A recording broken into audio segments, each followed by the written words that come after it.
Les séries, cette fois-ci, de Les 2025. séries.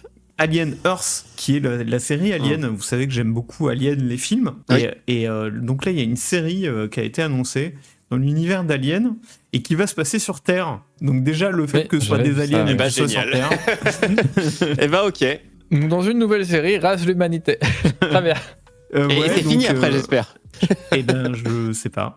Bon, en tout cas, ça sort cette année, ça c'est sûr, et je l'attends pas mal. Et toi, Camille, qu'est-ce que tu attends en termes de série, soit une nouvelle saison d'une série, soit un débarquement nouveau? Alors moi en série, je suis pas très série, donc généralement je reste un peu coincé dans mes vieilles saisons d'X-Files, mais que je regarderai probablement et qui est quand même assez récent pour tricher Rappelons un qu'il n'a petit pas peu. 80 ans. Ils ont sorti récemment pour les 35 ans une adaptation en live action de Wingman. Wingman qui est donc un animé sorti dans les années 80. Oui, d'accord, donc tu comptes le rattraper en 2025. Voilà, mais qui vient tout juste de sortir et donc il n'est pas encore terminé, donc la fin de la série sera en 2025. Le gars, je suis presque dans la série, il cale des animés. Toujours.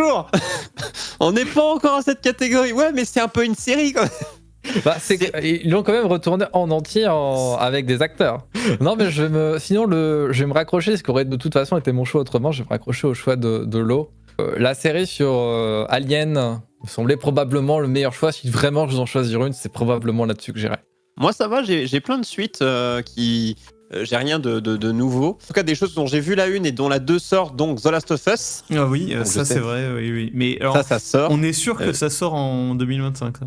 Oui, jusqu'à ce que ce soit repoussé. Bah, jusqu'à le 2e remake du premier jeu, peut-être. Bon, alors je te confirme, je l'attends aussi. Je n'ai pas cité d'autres choses d'HBO parce que côté. Ça aurait dû sortir en 2025, mais ça sort, je crois, en 2026. Je parle d'Harry Potter, d'une nouvelle polémique. Oui. On n'a pas parlé pour l'acteur qui va jouer Rogue.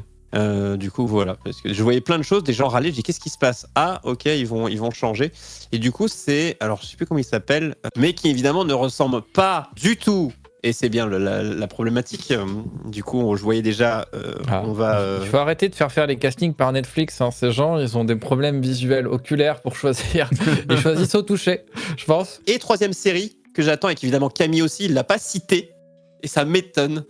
C'est une série Netflix. Il n'a pas pensé à la saison 2 de One Piece. Ah oui. 2025 sur Netflix, la saison 2 de One Piece, ont plutôt fin d'année apparemment. Hein. Ça j'attends évidemment avec impatience, que j'ai plutôt bien aimé.